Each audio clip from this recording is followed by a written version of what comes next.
If you're anything like me, then you also love history, you're also in your 30s, and you're wondering, is it too late for me to go back to school to get a master's degree? And specifically, should I go and get a master's degree in history because I love the topic, even though I might not be able to make a career out of it? At least that's what it seems like everybody is telling me, and it's what I seem to be reading on Reddit, Google, and otherwise. When I decided I was going to go through this journey myself, I could not find hardly anything on the internet. I Googled masters in history, and I think I only came across maybe 5 videos. So I knew I had to make a video for other American women in their 30s making this decision. This whole YouTube channel is me documenting my experience going to grad school and really just going back to school in general as someone who's in a time of life where other people are having kids and making different kinds of life decisions. So I hope this really helps you out, and let's go on this journey together. Hi, my name is Brittany, and I'm going back to school to get a master's in history. So in this video, I thought it would be fitting to talk about why I'm going back for a master's in history. Since I know you're watching this video, at least most likely, to try and help yourself figure out whether you should go back for a master's in history, I thought it would be helpful if I gave a little bit of a summary of my background so you can see, okay, is this something that's feasible for me? Because I know one thing I really thought a lot about, and honestly, I'm still thinking about, because remember, I'm recording all this stuff as I'm going through it, and maybe in the future, depending on when you come across my videos, you'll see me reflecting on it in retrospect, but right now I am in it. And so one big question I've had, have now, is will history be something I can honestly study and do well in, even though it's not what I pursued for my bachelor's degree? I got my undergraduate degree in Parks, Recreation, and Tourism Management, which from first glance probably doesn't seem like it's directly related. I know so many of you are going to immediately think of Parks and Rec. My life's really not like that. I more so leaned into the tourism side, which I'm finding is really closely related to history. Some of the best tour guides I've personally worked with know the place, know where they are inside and out. They're able to almost magically transport you to another world through storytelling by knowing the people intimately who lived in the place where we were. Like visiting a castle, for example, is cool on its own, but it takes on a whole new life when you know about the people who lived there, about the history of who's owned the place, when you know about the wars that were fought on those grounds. It just comes alive in a really great way. And the deeper I get into the travel industry specifically, the more interested I become in not only the places themselves and the beauty and all of that, but also understanding more richly and more deeply what has happened there, what has formed the culture, and how all of these different cultures interact today. One thing I'm really personally interested in is migration. It's a really big issue for the 21st century. It's something we're all going to need to figure out. It's not like migration is exactly new. It's something we've been doing since the beginning of humanity. We've always moved for a myriad of reasons. Better opportunities, better weather, famine, more food, following the migrations of animals. I mean, there are so many reasons. And if we look at the reasons why people emigrate today, they're kind of the same, just repackaged in a more modern way. But it's more complicated today, and obviously a lot has changed since ancient times. So I'm very interested in studying ancient migrations, in studying how we've immigrated and moved throughout time, and how we could take those lessons and all of that research and solve real problems that we're all experiencing today. I'm especially interested in the Viking Age, the Iron Age, early European history, and then even up through the Reformation and medieval times, because so much changed very quickly, and just a few technological advances really made it so that a few countries who otherwise might have just been small island nations took over the world and made really big impacts. Especially when we think of the Vikings, all of the raiding and the trading and the settling that we saw them do, and also the not so nice things that they did, really did make a difference on generations to come. Even the fact that I'm speaking English is a testament to the reach and the influence from the British Empire. So I really do think the science and art of history of looking backwards in time to help us understand what is happening now, who we are, and where we're going is one of the best things we can do. Now, if you're here, I'm guessing you're watching this because you're already bought into the idea of history, right? You'd probably call yourself an enthusiast, an amateur. Amateur isn't bad, by the way. It means for the love of it, which I'm guessing if you're into history, you're also at least a little bit into languages as well. So if you like languages, you're in good company. I did an Italian language intensive in college because actually before I studied Parks and Recreation Management, I studied music. I'm a classically trained singer. So you had a choice, really. You could do Italian, German, or French. And I chose Italian because the language is just beautiful, and so many of the opera arias I loved were in Italian. Obviously, obviously a lot changed in my personal life to go from music to Parks and Rec, but actually when I look back on it, what I studied in music has really led well into history. And honestly, tourism and history are very much inextricably linked, and language is just tying everything together. So if you're into languages, then you're probably in a good place because many universities are going to require that you are fluent in at least one language other than English. And of course, I'm making the assumption that you're an American, that you're based in the US. And I'm going to take a guess if you're also interested in early European history. I know that I came across the videos I did, although there weren't many, because I was specifically looking into Viking studies, Celtic and Scandinavian studies, and thinking, can I actually do something with this?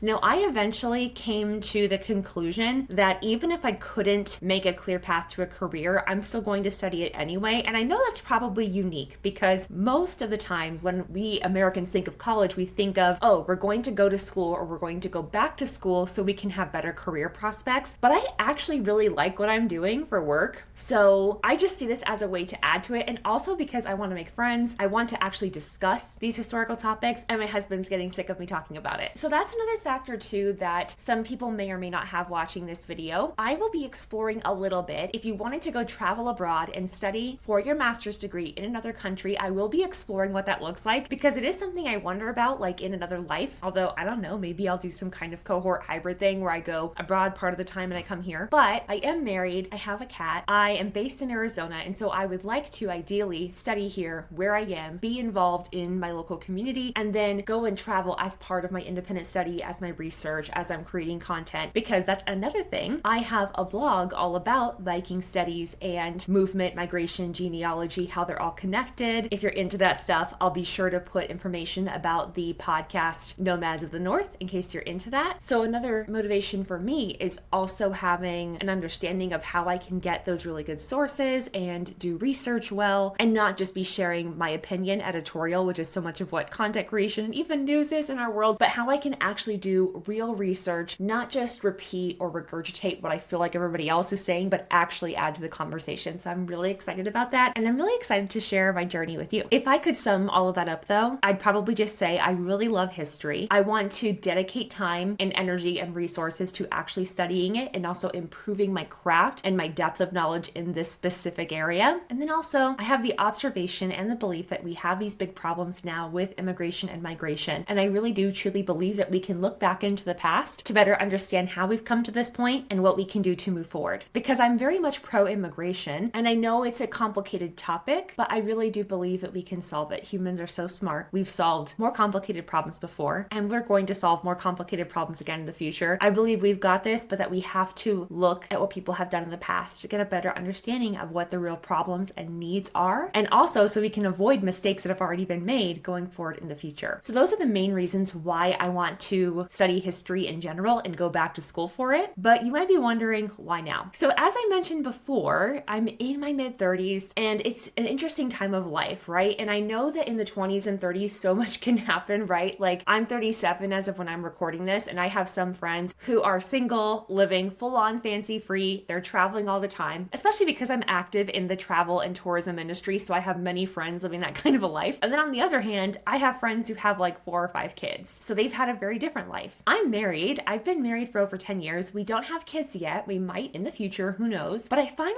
came to this point of thinking there's never a better time than right now. And here's what I mean by that. If I'm worried about being a certain age or feeling quote unquote older than everybody else, which is not even true. We'll talk about that in a second. But if that was a concern, I'm just going to keep getting older as time goes on, right? So I might as well go now, because if I'm nervous about being over 30 and then I wait until I'm 40, then I'm going to be over 40. Now, in reality, that doesn't matter, because if you research the different ages of people going back to school for history, they run the gamut from people who are just coming out of their undergrad at like 21, 22 years old to upwards of people in their 70s and 80s who are doing this just for kicks, honestly. Like they're just doing this to have a good time. And I think that's lovely. I think that's a beautiful thing. Another thing I'm really interested in, I guess right now, just in this stage of life, is wisdom. I want to talk with people who have that perspective. And I think that's one thing we don't even think about when it comes to history, is that someone who has been alive longer is naturally going to have a perspective that we didn't, because they've lived through things. They have that firsthand account or that first person perspective that we just wouldn't. My grandmother, for example, she was born in 1936. She just died a couple of years ago as of when I'm recording this, but think about how incredible that is. That means that when she was a kid, she saw World War II come and go. She's of German descent, so she had a very interesting perspective on what was happening, and much of my family that's here in the US now came over during that time. She saw the various waves of feminism in the 60s and 70s. She saw the civil rights movement happening. I mean, she has experienced so much, and it's incredible to think about. All of that up to and through COVID. COVID is why she died, unfortunately. So when you think of the perspective and the wisdom that an older person has when it comes to history, I mean, who better to learn with and from? So I am personally very excited for that. And then also just professionally, this is the right time in the sense that I am settled on what I'm going to do. And of course I'm open, right? I mean, I feel like 37 is honestly really young. I feel like even 40 and 50 is young, to be honest, because with the technological advances that we have, we could very well see people living into 90s, 110, 120. It's honestly kind of wild to think about. And if that's true, then 40 is not even the halfway point. So I think there are so many opportunities, no matter how old you are. I hope that encourages you to do it. But just in general, I'm just kind of like, why not? Let's do it. I'm really excited to be able to put into practice what I'm learning immediately because I have my Viking history blog and podcast that I'm working on. So obviously anything I learn about the Viking Age and early European history is going to immediately and directly correlate with that. But then also I'm personally interested in American history because I am an American and I'm very concerned with many things happening in our country. So of course I have a personal interest in US history, and you may or may not be surprised because you're also interested in history to see how much of those things are related, US history and early European history, because of course our roots were from what is now the UK. So I just kind of got to the point where I figured, why not now? And then I'll just add in a personal thing here. I'm not going to say you can't go back to school if you have kids, because obviously people are doing it. They do it all the time. But I don't have kids right now or yet. I might in the future. And I figured, you know what? If I am going to go to college for at least 2 years, maybe more, who knows? We'll see. Then it's going to be easier for me to do it now while I don't have kids than in the future in case I do. So I just figured, you know what? I'm just going to go for it and go now. I'll also say though,